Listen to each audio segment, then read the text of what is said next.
The wine glass shattered against the wall, red droplets spraying across the cream wallpaper like arterial blood. My hand still tingled from the force of throwing it, but the satisfaction was worth every crystal shard now littering our dining room floor. I'm Joe, and this is how I finally stopped pretending my marriage wasn't a carefully constructed lie. You're acting like a child, Travis said, his voice dripping with that condescending tone he'd perfected over our 12 years together. This is exactly why you'll never advance beyond Daddy's little project manager. Our son Ollie pressed himself deeper into my father's side, his small fingers clutching Papa Rick's suit jacket. The tension in the room was thick enough to choke on. Better Daddy's project manager than a backstabbing fraud. I spat back, my hands trembling as I gripped the edge of the mahogany dining table. At least I earned my position. Travis's face reddened. Everything was handed to you on a silver platter. You think anyone takes you seriously? They all know you're just Rick's puppet. My father cleared his throat. That's enough, Travis. This is supposed to be a family dinner. Family? Travis laughed, the sound hollow and cruel. Is that what we're calling this arrangement? Your precious daughter can't even handle basic responsibility without running to Daddy for help. The words hit like physical blows, each one carefully aimed at my deepest insecurities. I watched my mother-in-law, Eleanor, close her eyes in quiet disappointment.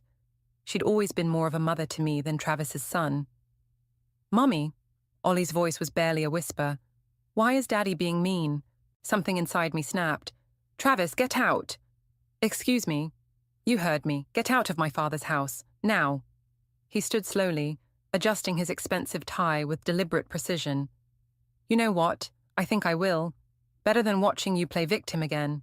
He turned to Eleanor. Coming, Mother. Eleanor remained seated, her hands folded in her lap. I think I'll stay and help clean up. The rejection flickered across Travis's face before his mask of contempt slipped back into place. He strode toward the door, pausing only to deliver one final barb. By the way, that merger you've been working so hard on? Don't bother. My team already closed the deal this morning. The blood drained from my face. That merger had been my project for the past 6 months. There was no way he could have known about it unless... You've been going through my files. The realization hit me like a punch to the gut. You've been spying on me. His smile was razor-sharp. Prove it. The door slammed behind him, leaving a vacuum of silence in its wake. I felt my father's hand on my shoulder, heard Eleanor's soft murmur as she led Ollie from the room, but all I could focus on was the burning in my chest. I'm so sorry, sweetheart, my father said quietly. I never thought he'd... Don't. I cut him off, my voice steadier than I felt.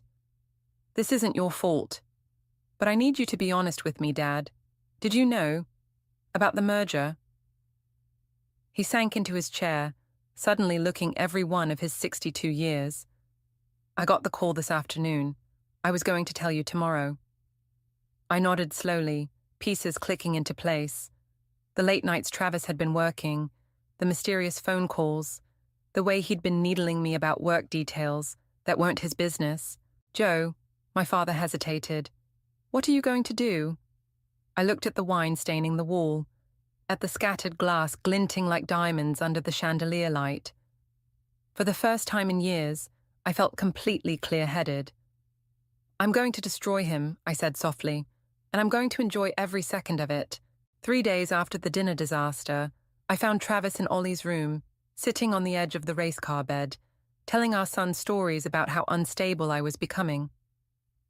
Mommy just gets very angry sometimes, he was saying, stroking Ollie's hair. That's why Daddy has to work so hard to protect us both. My fingers curled into fists, but I forced them to relax.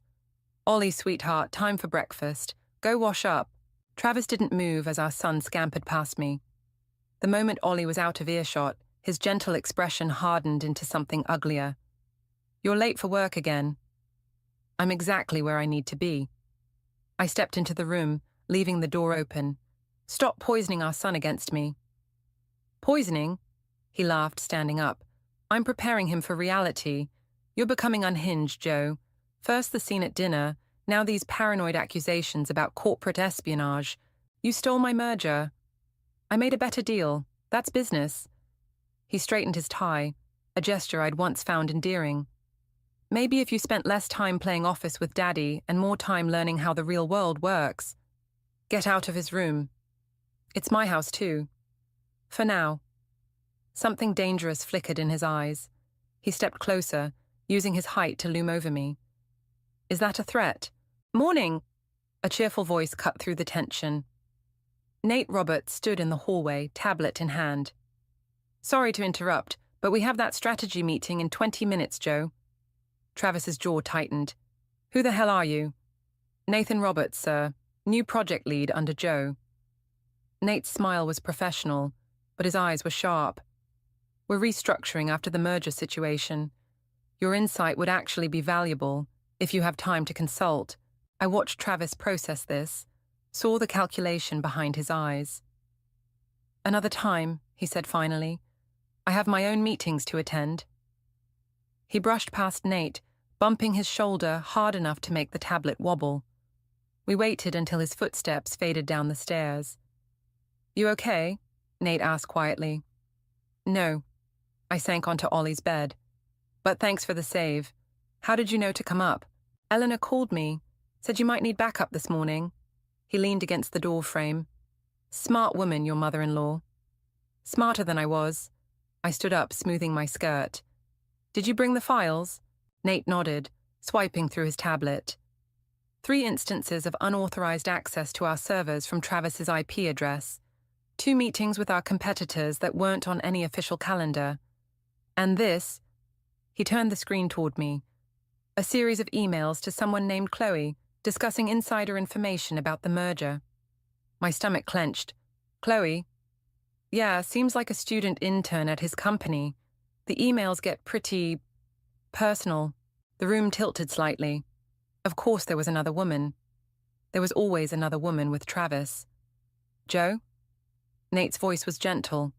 We don't have to do this now. Yes, we do. I straightened my spine. Send everything to my private email. And Nate, thank you for helping with this. Hey, what are work friends for? His smile faded. Just be careful, okay? The way he looked at you just now, I know. I did know.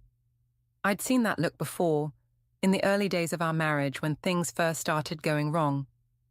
That's why we need to move fast. Downstairs, I could hear Ollie chattering about his breakfast. Travis's voice responded, all warmth and patience now that he had an audience. The perfect father, the perfect husband, the perfect lie. One more thing, Nate said as I headed for the door. Your father wants to meet. Says it's important. I nodded, already mentally rearranging my day. Tell him I'll be there at lunch. And Nate, watch your back. Travis isn't going to like you being involved. Let him try something, Nate replied, his usual cheerfulness hardening into something more determined.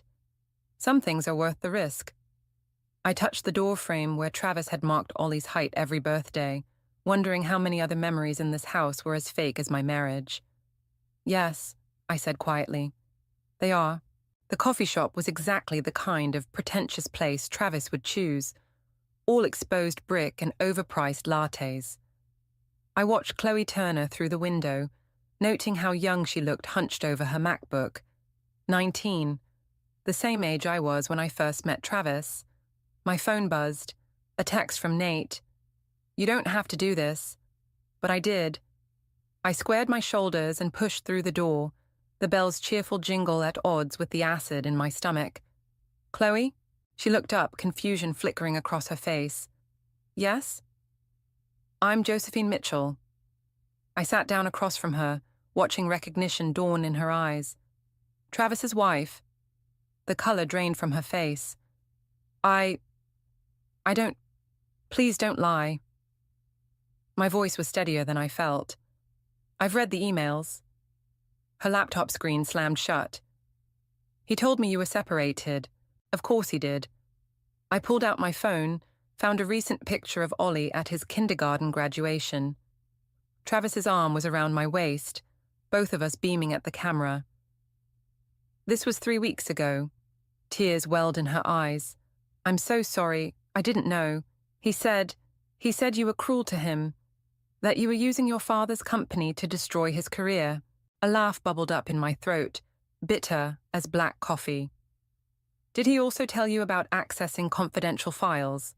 About using company information to sabotage deals? That was business, she whispered. He said everyone does it. And this? I slid my phone closer, showing her a security camera still from outside her apartment building. Travis entering at 2 a.m. Is this business too? The bell jingled again. I didn't need to look up to know who it was. Travis's cologne reached me before his voice did. What the hell are you doing? I turned slowly. Having coffee with your intern. She's lovely. Very young. Chloe, leave. His command was sharp enough to make her flinch. No, I said quietly. Stay. He needs an audience for this part. Travis grabbed my arm, fingers digging in. Outside. Now. Take your hand off me. I met his gaze steadily. Or I'll send these photos to your mother right now. His grip loosened, but his eyes burned with familiar rage. You're making a scene. No, you did that when you decided to fuck a teenager. Chloe made a small wounded sound. Other customers were staring now, phones discreetly raised. You want to do this here? Travis's voice dropped dangerously low. Fine. Tell everyone how you drove me to it. How you chose Daddy's company over your marriage. How you... Travis Mitchell. A man in a sharp suit approached our table. I'm Daniel Cooper, from the Securities and Exchange Commission. We'd like to ask you some questions about recent trading activities. The blood drained from Travis's face. What? Your wife's company filed some interesting documentation this morning. The man smiled thinly. Shall we discuss this somewhere more private? I stood, gathering my purse. I'll leave you to it. Oh, and Travis, Ollie's staying with my father tonight. Don't bother coming home. You vindictive bitch, he snarled. You really think you can... I already have. I turned to Chloe, who sat frozen in horror. He deletes his texts every night at 11, changes his email password weekly, and he'll never admit to anyone that he's wrong. I softened my voice. You deserve better than being someone's secret. Outside, the autumn air felt clean in my lungs. Nate was waiting by my car, concern etched on his face. You okay? I watched through the window as Travis gestured angrily at the SEC agent, his perfect facade crumbling. I will be. Your father's worried. Says you're taking too many risks. Tell him the risk was staying silent. I unlocked the car, then paused. Nate, thank you for helping me find the trading records. He shrugged. Some men need to learn they can't take whatever they want. Through the window, I saw Chloe gather her things and hurry out, tears streaming down her face. Part of me wanted to comfort her, but a larger part recognized that some lessons have to be learned alone. Come on, I said to Nate. We have a company to rebuild. The SEC investigation hit the news cycles faster than I expected. I watched my father's face as he read the headlines scrolling across his office monitor. Tech executive under investigation for industrial espionage. They're calling it a witch hunt, Dad said, rubbing his temples. Travis's company is claiming we fabricated evidence to destroy their reputation. I traced the rim of my coffee cup, now cold and untouched. We both know that's not true. Truth isn't always enough, Joe. He turned the monitor off, but the reflection in the window showed his worried expression. Travis's lawyers are good. They're painting you as a vindictive wife using Daddy's influence for revenge. Let them. The words came out sharper than intended. We have proof. We have complications. He slid a folder across his desk. Travis filed for emergency custody of Ollie this morning. The room tilted. I grabbed the edge of the desk, steadying myself. He what? Claims you're unstable, using company resources for personal vendettas, creating a hostile environment for Ollie. Dad's voice softened. There's more. Eleanor came to see me earlier. Of course she had. I'd been avoiding her calls since the coffee shop confrontation. What did she want? To warn us. Apparently, Travis has been recording your conversations. building a case for months. The coffee cup slipped from my fingers, shattering on the floor. Dark liquid spread across the carpet like blood. A knock at the door made us both jump. Nate stood there, his usually cheerful face grim.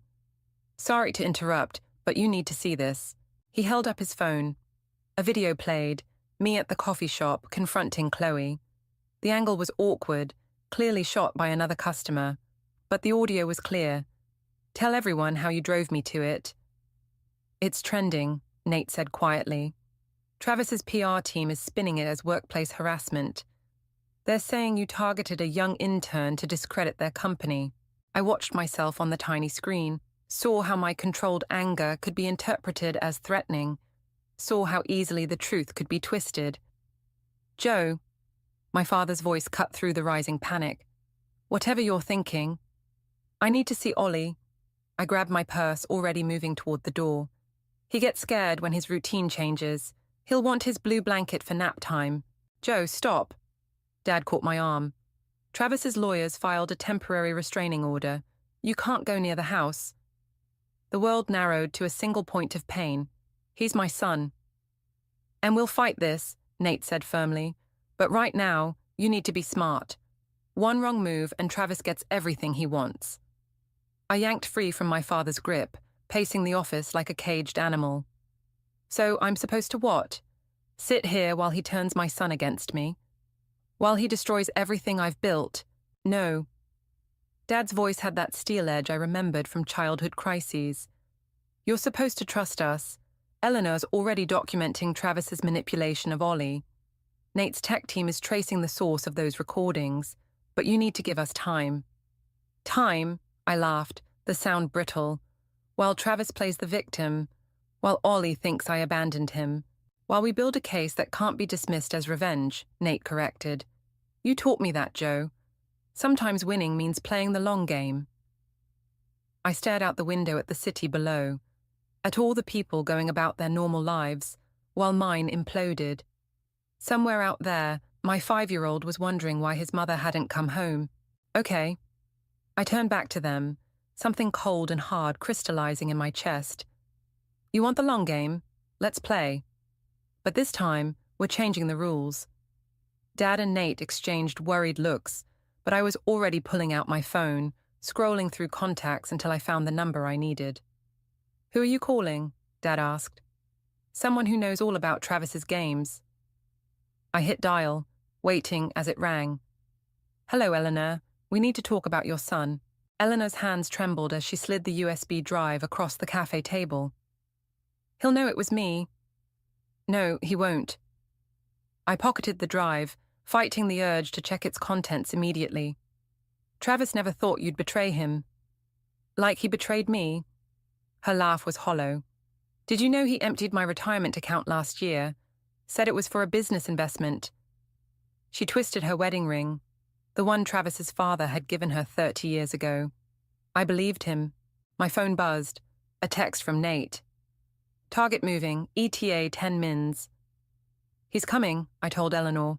"Remember the plan." She nodded, dabbing at her eyes. "Just promise me something, Joe.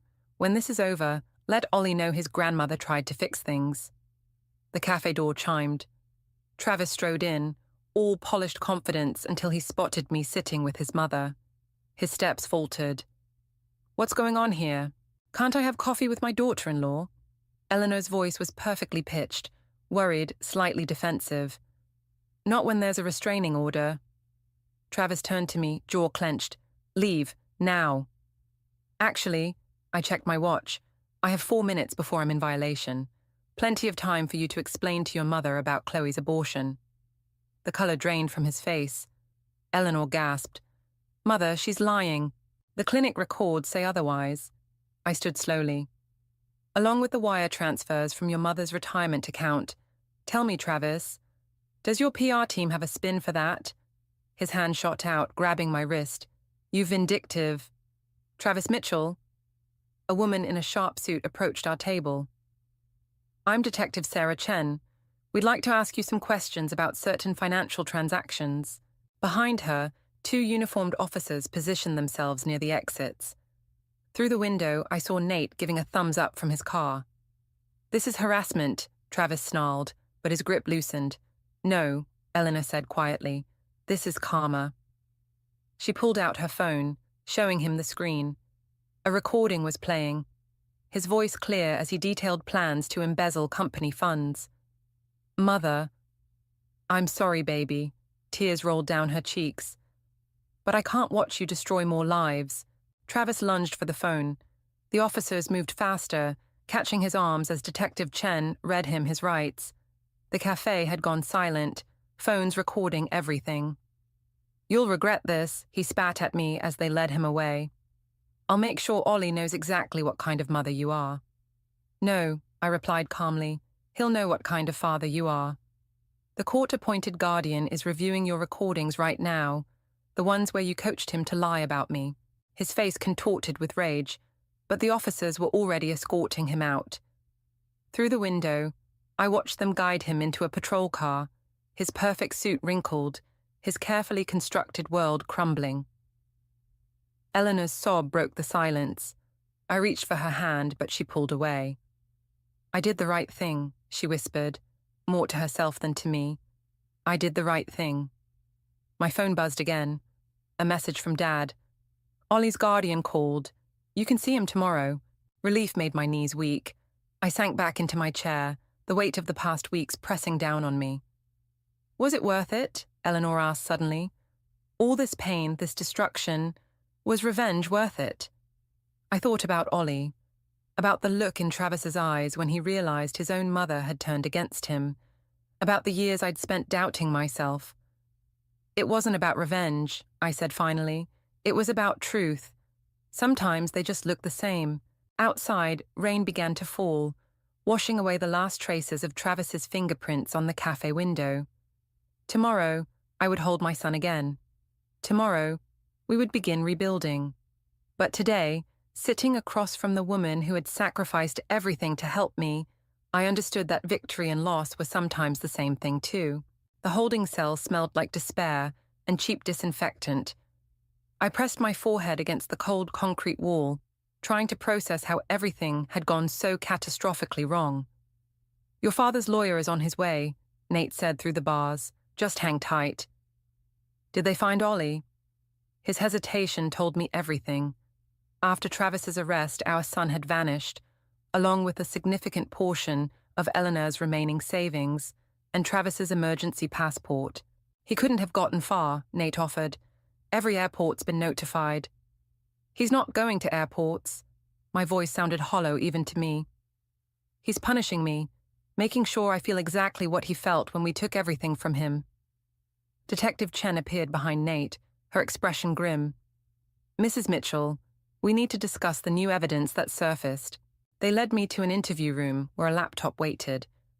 The video playing showed me in Eleanor's kitchen 2 weeks ago, carefully going through Travis's personal files. "That's breaking and entering," Chen said quietly. "Combined with the harassment charges from Miss Turner and the corporate espionage allegations, those files proved he was stealing. They were obtained illegally." She closed the laptop. "Your husband's legal team is pushing for maximum charges. They're painting you as obsessed, vindictive, willing to break any law to destroy him.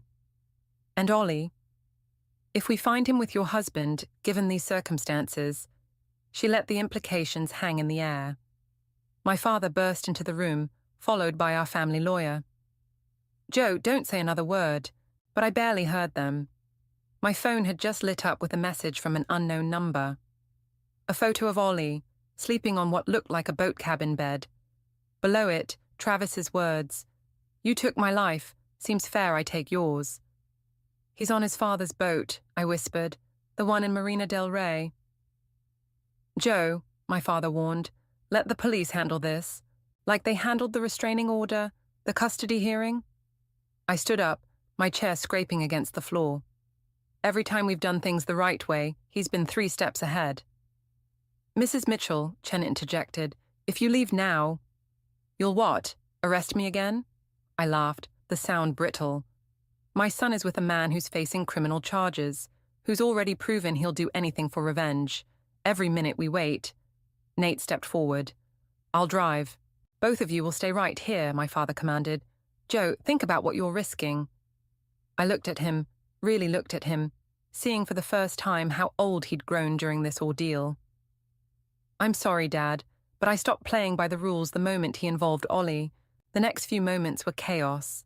I remember Nate creating a distraction, remember running through the station, remember the blast of cold air as I hit the parking lot. Detective Chen's shouts faded behind me as I hot-wired Travis's old car, the one thing he'd left in our garage. My phone buzzed again. Another photo. Ollie awake now, looking confused and scared. Travis's message below. Better hurry. Tide's going out. The engine roared to life. In the rearview mirror, I saw police vehicles starting to move. My father stood on the steps, phone to his ear, probably calling in every favor he had to stop me. But all I could see was Ollie's face. All I could think about was Travis's words at the cafe. I'll make sure Ollie knows exactly what kind of mother you are. Well, he was about to find out. Because the woman driving through red lights, the one with police sirens wailing behind her, the one who'd finally stopped caring about consequences, that woman wasn't just a mother. She was someone with nothing left to lose. I pressed the accelerator harder, watching the speedometer climb. 3 hours until high tide. 2 hours to Marina del Rey in good traffic. And somewhere ahead, my son, and the man who thought he could take him from me. I'm coming, baby, I whispered, swerving around a slow-moving truck. Mommy's coming. Behind me, the sirens grew louder, but I didn't slow down. Sometimes, I realized, you have to become the very thing you're fighting against to protect what matters most. The marina's security lights cast long shadows across the empty docks. Travis's boat, the Sweet Revenge, a name that now felt like a twisted joke, rocked gently in its berth. No lights on, but I knew they were there. A mother always knows. My phone buzzed. Detective Chen. We're 5 minutes out. Do not approach the boat. I switched the phone off and moved closer, keeping to the shadows. The cabin door was ajar, inviting me in. Travis had always loved his little traps. Daddy? Ollie's voice drifted up from below deck. I want Mommy. Mommy's coming, sport. Travis's voice was gentle, the way it used to be before everything shattered. In fact, she should be here any second now. I stepped onto the boat, the deck creaking beneath my feet. No point in stealth now. You're late, Travis called up. Traffic on the 405. Where is he? Safe, which is more than I can say for your future. His laugh echoed from below. Come down. Let's talk about custody arrangements. The cabin stairs felt endless. Travis sat at the small table, Ollie curled up against him, clutching his blue blanket. My son's eyes lit up when he saw me, but Travis's arm tightened around him. Careful now, Travis warned. We wouldn't want any sudden movements to rock the boat. That's when I saw it, the small device in his free hand, wires trailing down through a hole in the floor. The boat's bilge pump controls, modified. One push, he said softly, and the pump reverses. How long do you think it takes a boat this size to sink? You'd kill your own son? I'd save him, be the hero who rescued him from his unstable mother's last desperate act. His smile was razor-sharp. The security cameras will show you boarding alone. Everyone knows how unhinged you've become. Ollie squirmed. Daddy, you're squeezing too tight. I took a step forward. Travis's finger tightened on the device. You know what's funny? He said. I actually loved you once. Before you became Daddy's perfect little successor, before you made me feel small in my own home. You did that yourself. Did I? Who pushed for separate bank accounts? Who insisted on keeping her maiden name professionally? Who turned my own mother against me? You stole her retirement, Travis. I borrowed it. I would have paid it back after the merger. His composure cracked. But you couldn't wait, could you? Had to prove you were smarter, better, more worthy. Worthy of what? The question burst out before I could stop it. What were you trying to prove? Something flickered in his eyes. Pain, maybe, or recognition. For a moment, I saw the man I'd married, drowning in his own insecurities. Then Ollie sneezed. The sound startled Travis. His grip loosened just enough. I lunged forward as Ollie slipped free, running to me. Travis scrambled for the device, but Eleanor emerged from the forward cabin, fire extinguisher in hand. The metal connected with Travis's wrist with a sickening crack. The device clattered to the floor. "Mum!" Travis stared at her in shock. "How?" "I've been here since you arrived," Eleanor said quietly, waiting to see if my son was still in there somewhere. Footsteps thundered above. Detective Chen's voice rang out. "Police! Everyone stay where you are." Travis looked at his mother, then at me and Ollie. Something broke in his expression. "I just wanted," he whispered, but couldn't finish. "I know," Eleanor said, and there were tears in her eyes, "but wanting isn't enough anymore." As the police led Travis away, I held Ollie close, breathing in his familiar scent. Eleanor stood at the rail, watching her son disappear into a squad car. "Was it worth it?" she asked, echo of our cafe conversation. "All this pain?" I looked at Ollie, safe in my arms, at Travis, finally facing his demons, at Eleanor, who'd lost and saved everything in one night. "Ask me tomorrow," I said softly. "Tonight I just want to take my son home." The marina lights flickered, casting new shadows across the water. Sometimes, I realized, there are no winners in revenge, only survivors. The courthouse steps felt colder than they should in summer. I watched Travis being led away in handcuffs, his designer suit replaced by prison orange. He didn't look back. "Mommy, can we get ice cream?" Ollie tugged at my hand, already moving past the scene that would haunt my dreams for years. "Sure, baby." I forced a smile. "Let's ask Grandma Eleanor to join us." Eleanor stood apart from the small crowd, clutching her purse like a shield. The trial had aged her a decade, each revelation about Travis's crimes cutting deeper than the last. "I'll pass," she said quietly. "I need some time to—" She gestured vaguely at the courthouse, at the reporters packing up their cameras, at the life she'd known crumbling around her. "I understand." And I did. Victory tasted different when you had to burn down your own house to win. My father waited by his car, Nate beside him reviewing documents on his tablet. The company hadn't stopped running just because our lives had imploded. "The board meeting's in an hour," Nate reminded me. "They'll want to discuss the merger recovery plan." "They can wait." I knelt before Ollie, straightening his little tie. "Today's about ice cream." "And sprinkles?" His eyes lit up, Travis's eyes in a gentler face. "And sprinkles."